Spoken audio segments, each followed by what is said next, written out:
group of independent travel experts in the UK, many here on the South Coast. Kelly, good morning to you. Good morning. I know that you're used to hearing the rules and regulations, and now you're probably an expert. All your teams are experts in this. Are you noticing a shift in bookings, or are you still waiting for proper normality? I think you're absolutely right. In your report before my session just highlighted how complex it is, and every destination has different entry requirements. So it has become a full-time job for our teams to keep up with those. We've definitely seen a increase in the amount of inquiries and bookings in January, so much closer to what we would have seen pre-pandemic.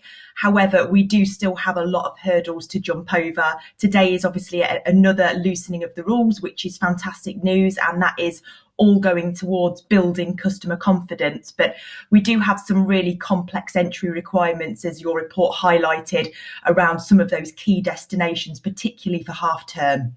Does it affect, do you think, looking at your data, does it affect people's choices? Are people coming in to different centres that you run and go, do you know what, I don't want to go to France because it just sounds too complicated. Where can I go that's nice and simpler? It absolutely does. And what we're finding is people are coming in to see their agents, and rather than having an idea of where they'd like to go in their mind, which would have happened pre-pandemic, it's now more of a case of, this is my party, this is where we are in terms of vaccination status, where can we go to? So that is definitely a factor at the moment. And of course, I think a lot of destinations have frequently changed their rules as well. So that upsets customer confidence too. If they're going to book a little bit further in advance and feel like those rules might change, that can put them off. And we're definitely seeing share move from some of what we would class as a traditional half-term destination, like Spain, where it is incredibly complex, particularly if you're travelling with older children. And that's moving into other destinations at the moment. So if you're not going to Spain, is there a destination that you think, look, I'm seeing a spike in that destination simply because if you're vaccinated, you're in, and a lot of people think, I just want the simplicity. Where is that destination?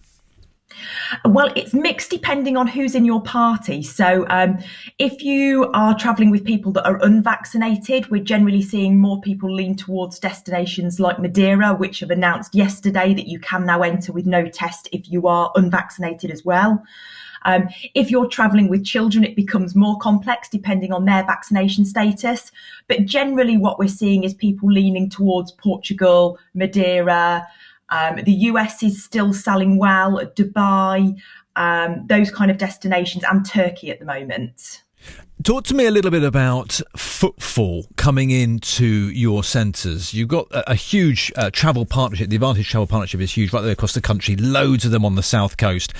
I think for me, pre-pandemic, I would have probably jumped online, to be honest, Kelly, and started to bolt a holiday together myself.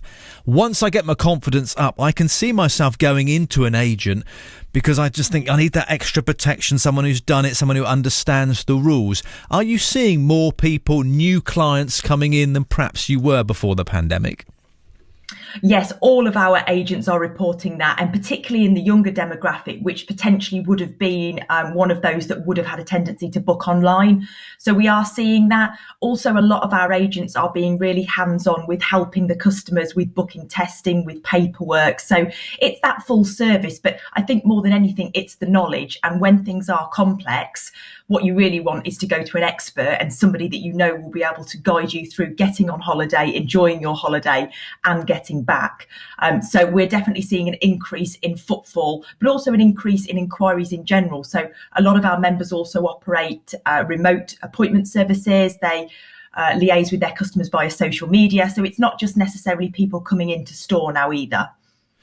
Kelly, thank you for your time this morning. Kelly Cook's Leisure Director at the Advantage Travel Partnership, an independent group of agents right there across the South Coast and the whole of the UK.